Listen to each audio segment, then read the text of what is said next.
আজকে তোমরা দোজখে কেন? আজকে তোমরা জাহান্নামে কেন? জাহান্নামীরা বলবে চারটা কাজ করে আসি নাই। নাম্বার 1 হলো আজান শুনেছি, নামাজ পড়ি নাই। এরপরে কি করেছি? বান্দার হক নষ্ট করেছি, বিচার দিবস অমান্য করেছি, সম্পদগুলোকে নষ্ট করে ফেলেছি। এই সমস্ত কারণে আজকে আমরা জাহান্নামে চলে এসেছি। 1 নাম্বার কারণ হলো নামাজ না পড়া। আমার নবী দুনিয়া থেকে যখন বিদায় নেন, তার সর্বশেষ মেসেজ হলো উম্মতকে তিনি জানিয়ে দিয়েছেন নামাজের কথা। নামাজটা ভালো মতো পড়ো, নামাজটা সুন্দর করো। যার জীবনে নামাজটা সুন্দর হবে, তার জীবনের সমস্ত কাজগুলো সুন্দর হবে। যার নামাজ যদি সুন্দর হবে, তার ঈমান তো সুন্দর হয়ে যাবে। নামাজটা আমরা পড়ব শুক্রবার, মাসে 1 বার না দিনে 5 বার? বলেন বলেন, দিনে কয়বার? 5 বার পড়বো নামাজ। এই নামাজটাকে সুন্দর করে আদায় করব। নামাজ কখনো আমরা ছেড়ে দেব না। মুনাফিকি বাদ দিয়ে দেব।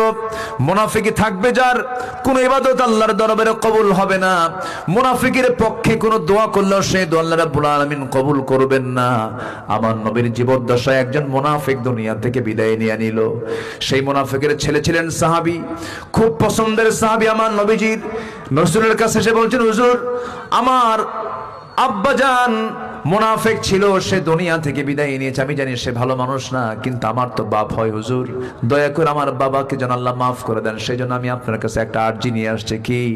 আপনার সুন্দর একটা জুব্বা যদি দিতেন আমার বাবাকে, আমি এটাকে কাফনের কাপড় পরায়া দিতাম।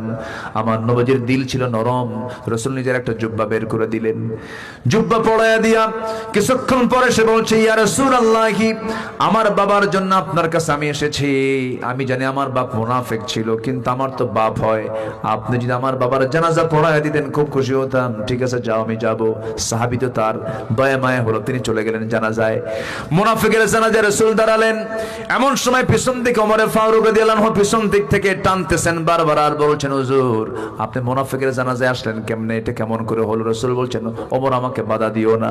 আমার রাসূল যখন জানাজা সম্পন্ন করলেন, আল্লাহর পক্ষ থেকে আয়াত নাযিল হয়ে গেল। রাসূলকে জানানো হলো ৭০ মাররাতান, আপনি যদি মুনাফিকের জন্য বিশ্ব নবী হয়েও ৭০ বারেরও বেশি বার যদি আপনি মাফ চান, আল্লাহ রাব্বুল আলামিন মুনাফিকের পক্ষের কোনো দোয়া কবুল করবেন না। মুনাফিক এত ভয়ঙ্কর জিনিস। মুনাফিক তো তাকেই বলে, মুখে একরকম, অন্তরটা আরেক রকম। এরকম চরিত্র লোক মনে দুটোতে নাই, আছে কিনা? আমরা ভিতর এবং বাহিরটা আমরা সমান করব। জোরে বলি ইনশাআল্লাহ।